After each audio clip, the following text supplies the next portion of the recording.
ಕಾಲು ಕಿರಿಕಿರಿ ನಾವು ದುದಾಳೆ ಅಲ್ಲಿಂದ ಬಂದು ಮುಂಚೆ ತುಂಬಾ ಹುಷಾರಿರಲಿಲ್ಲ. ನಾವು ಮೊಬೈಲಲ್ಲಿ ನೋಡಿ ಇಲ್ಲಿ ಬಂದು ಫೋನ್ ಮಾಡಿ ಬಂದು ನಮ್ಗೆ ಅವಾಗಂದ್ರೆ ನಿಮಗಂದ್ರೆ ಪರವಾಗಿಲ್ಲ. ನಮ್ಮ ಯಜಮಾನ್ರಿಗೆ ಹುಷಾರಿರ್ಲಿದ್ವಿ. ಬರೇ ಇಲ್ಲಿ ನಾವು ತಾಯಿ ಮನೇಲಿ ಇದ್ದಿದ್ದು. ಮದುವೆ ಆಗ್ತಿದ್ದು ಇಲ್ಲಿ ಬಂದು 4 ವರ್ಷ ಇದ್ರು ಬರೀ ಹಾಸ್ಪಿಟ್ಲ್ ಅಂತ ಇರ್ತೀವಿ. ಇಲ್ಲಿ ಬಂದಾಗ ಹುಷಾರಾಗಿ ನಾವೆಲ್ಲ ಆರಾಮಾಗಿದ್ದೇವೆ. ಅಮ್ಮ ಸಮಸ್ಯೆಗೆ ಬರ್ತಾ ಇದ್ದೇವೆ ನಾವು ಇವಾಗ. ಇಲ್ಲಿ ಬಂದು ಏನ್ ಪ್ರಾರ್ಥನೆ ಮಾಡ್ಕೊಂಡ್ರಿ ಅಥವಾ ಏನ್ ಹರಕೆ ಮಾಡ್ಕೊಂಡ್ರಿ? ನಾವು ಏನ್ ಹರಕೆ ಮಾಡ್ಕೊಂಡಿಲ್ರಿ, ಏನೋ ಒಂದು ಹರಕೆ ಐತಿ, ಅದೊಂದು ಇದಾಗಿಲ್ಲ. ಅದೊಂದಾದ್ರೆ ಮತ್ತೆ ನಾವು ಹರಕೆ ತಗೊಂಡು ಅಂದ್ರೆ ನಮ್ಮ ತಮ್ಮನ ಮದ್ವೆ ಇದೆ, ಅದು ಆಗ್ಬೇಕು. ಅದ್ರ ಎಣ್ಣೆ ಸಿಗ್ತಾ ಇಲ್ಲ. ಅದೊಂದಾದ್ರೆ ನಮ್ದೆಲ್ಲ ಪರಿಹಾರ ಆದಂಗನೆ.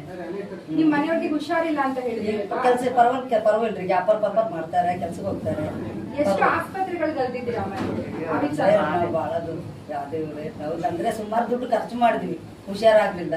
ಅಲ್ಲಿಗೆ ಇಲ್ಲಿ ಬಂದಿದ್ದು ಪರವಾಗಿಲ್ಲ. ಈಗಂದ್ರೆ ಚೆನ್ನಾಗದ, ಯಾರು ತೊಂದ್ರೆ ಇಲ್ಲ. ಏನಾಗಿತ್ತು ಅಂತ ನಿಮ್ಗೆ? ಅಂದ್ರೆ ಗಾಳಿ ಆಗಿತ್ರಿ. ಅಂದ್ರೆ ಇಲ್ಲಿ ಬಂದಾಗ ಸುಟ್ಟು ನಮ್ಮ ಯಜಮಾನ್ರಿಗೆ ಹುಷಾರಿರ್ಲಿಲ್ಲ. ನಮ್ಮ ತಾಯಿ ಮನೆಗೆ ಬಿಟ್ಟು ಇಲ್ಲಿ ನಮ್ಮ ಗಂಡನ ಮನೆಗೆ ಬಂದಾಗ. ಇವಾಗ ಇಲ್ಲಿ ಬಂದಾಗ ಪರವಾಗಿಲ್ಲ, ಯಾಕಾದ್ರೂ ಕಮ್ಮಿ ಆಗಿಲ್ಲ. ಇಲ್ಲಿ ಬಂದಾಗ ಸುಟ್ಟ ಎಲ್ಲ ಚೆನ್ನಾಗದೆ. ನಾವು ಮಕ್ಕಳಾಗ್ಲಿ, ನಾವು ಗಂಡಾಗ್ಲಿ, ಜಗಳ ಪಗಳ ಏನಿಲ್ಲ. ಮುಂಚೆ ಅಂದ್ರೆ ಕಿರಿಕಿರಿ ಭಾಳ ಕಿರಿಕಿರಿ ಅದ್ರ.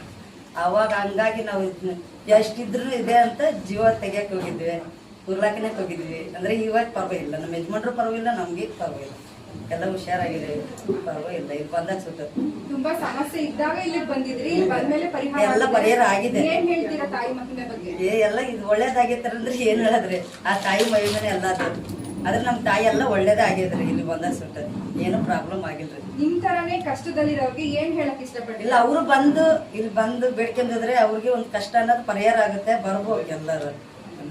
ಅಂತ ಹೇಳಿದ್ರೆ ಬರೀ ಸಿನಿಮಾದವರು, ರಾಜಕಾರಣಿಗಳು ಇಂಥವ್ರು ಮಾತ್ರ ಬರ್ಬೇಕು ಅಂತ ಅನ್ಕೊಂಡಿದ್ದಾರೆ. ಅದು ಖಂಡಿತ ಹಾಗಲ್ಲ. ಯಾರಿಗೆಲ್ಲ ಏಳಿಗೆ ಬೇಕಾಗಿದೆ, ಯಾರಿಗೆಲ್ಲ ಶತ್ರುಘಾಟ ಇದೆ, ಎಲ್ಲರೂ ಪ್ರತ್ಯಂಗಿರ ದೇವಿ ದೇವಸ್ಥಾನಕ್ಕೆ ಬರಬಹುದು. ದೇವಿ ಎಲ್ಲರಿಗೂ ಒಂದೇ, ಎಲ್ಲರಿಗೂ ತನ್ನ ಮಕ್ಕಳು ಅಂತಾನೆ ನೋಡ್ತಾಳೆ. ನೀವೀಗ ಏನ್ ಅನ್ಕೊಂಡ್ ಬಂದಿದ್ದೀರಾ? ಸರ್, ಎಲ್ಲದೂ ಒಳ್ಳೇದಾಗ್ಲಿ ಅಂತ ಅನ್ಕೊಂಡು ಬಂದಿದ್ದೀನಿ. ನಾನಂತೂ ಕಾಳಿ ದೇವಿನ, ಪಾರ್ವತಿ ಮಾತೆನ ತುಂಬಾ ನಂಬ್ತೀನಿ. ಸೊ ಪ್ರತ್ಯಂಗಿರ ದೇವಿನೂ ಕೂಡ ತುಂಬಾ ನಂಬ್ತೀನಿ. ಹೋಮಗಳಲ್ಲೂ ಕೂಡ ಭಾಗಿಯಾಗಿದ್ದೀನಿ. ಇದರಲ್ಲಿ ಭಾಗಿಯಾಗೋದ್ರಿಂದ ಶತ್ರು ಅಂತಂದ್ರೆ ಏನ್ ಹೇಳ್ಬೋದು, ನಮ್ ಏಳಿಗೆ ನೋಡಿ ಯಾರಾದ್ರೂ ಸಹಿಸದೇ ಇರೋದು ಅಷ್ಟೇ ಅಲ್ಲ, ಭಯ, ಕ್ರೋಧ, ಮತಮತ್ಸರ ಅದು ಕೂಡ ನಮ್ಮ ಶತ್ರುಗಳೇ. ಎಲ್ಲವೂ ನಾಶ ಆಗುತ್ತೆ ಅಂತ ನನಗೆ. ಈಗ ಇದು ಮೆಣಸಿಕಾಯಿ ಹಾಕ್ದಾಗ ಹೊರಗಡೆ ಬೆಂಕಿಗೆ ಹಾಕ್ದಾಗ ಘಾಟ್ ಬರುತ್ತೆ, ಬಟ್ ಇಲ್ಲಿ ಘಾಟ್ ಬರಲ್ಲ. ಈಗ ನೀವು ಅಲ್ಲಿ ನೋಡಿದ್ರಿ, ಅದ್ರ ಬಗ್ಗೆ ಏನು ಹೇಳ್ತೀವಿ? ಅದು ಖಂಡಿತ ಪ್ರತ್ಯಂಗಿರ ದೇವಿ ಮಹಿಮೆ ಅಷ್ಟೇ. ಈಗ ಇದು ವಿಗ್ರಹ ನೋಡಿದ್ರೆ ಭಯ ಆಗುತ್ತೆ ನಮಗೆ, ನಿಮ್ಗೆ ಏನಿಸ್ತಾ ಇದೆ? ಸರ್, ಎಲ್ಲಾ ದೇವಿನೂ ಒಂದೇ ತರ ಇರ್ಬೇಕು ಅಂತ ಏನಿಲ್ಲ. ಮಹಾಕಾಳಿ ಕೂಡ ನಿಮ್ಗೆ ನೋಡೋದಕ್ಕೆ ರೌದ್ರವಾಗಿ ಕಾಣ್ತಾಳೆ, ಆದ್ರೆ ಅವಳು ತಾಯಿ. ಟೋಟಲಿ ನಾಡಿನ ಜನತೆಗೆ ಏನು ಹೇಳೋದಕ್ಕೆ ಇಷ್ಟಪಡ್ತೀರ? ಯಾರೆಲ್ಲ ಕಷ್ಟದಲ್ಲಿದ್ದೀರಾ, ಪ್ರತ್ಯಂಗಿರ ದೇವಿ ದೇವಸ್ಥಾನಕ್ಕೆ ಬನ್ನಿ. ಅದರಲ್ಲೂ ಇಲ್ಲಿ ಲಕ್ಷ್ಮೀ ಪ್ರತ್ಯಂಗಿರ ಅಂತ ಇದೆ. ಒಬ್ಬ ಮನುಷ್ಯ ಜೀವನದಲ್ಲಿ ಮುಂದೆ ಬರಬೇಕು ಅಂತಂದ್ರೆ 2 ಸಮಸ್ಯೆ ನಮಗೆ ಸಾಮಾನ್ಯವಾಗಿರುತ್ತೆ. ಒಂದು ಹಣಕಾಸಿನ ಸಮಸ್ಯೆ, ಎರಡನೇದು ಶತ್ರುಘಾತ.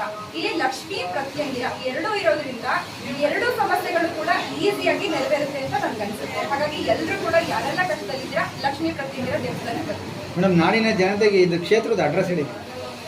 ಶ್ರೀ ಲಕ್ಷ್ಮೀ ಪ್ರತ್ಯಂಗಿರ ದೇವಿ ದೇವಸ್ಥಾನ, ತೋಟದ ತಪೋವನ, ಯಲಿಯೂರು, ಶಿರಾ ತಾಲೂಕು, ತುಮಕೂರು ಜಿಲ್ಲೆ ಬರುತ್ತೆ.